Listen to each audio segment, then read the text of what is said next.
হ্যাঁ ভাই এই ছবি নেন এই জাকির এর পিছনে ড্রাইভার গাড়ির ছবিটা নেন গাড়ি নাম্বার দাও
মহাসড়ক কিন্তু আসলে অনেকটাই ব্যস্ততম একটা মহাসড়ক। আপনারা জানেন যে দেশের প্রায় 25টি জেলার মানুষ কিন্তু এই মহাসড়ক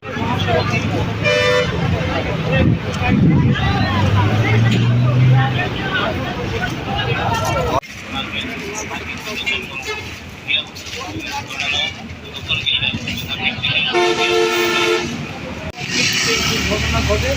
পরবর্তী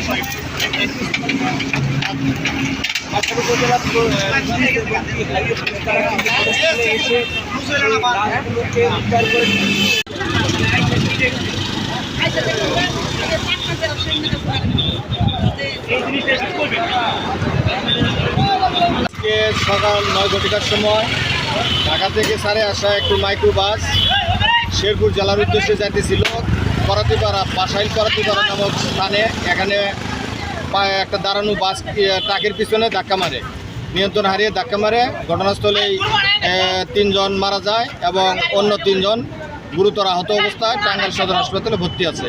এই ব্যাপারে যান চলাচল স্বাভাবিক আছে, আইন শৃঙ্খলা পরিস্থিতি স্বাভাবিক, আইনগত ব্যবস্থা প্রক্রিয়াধীন।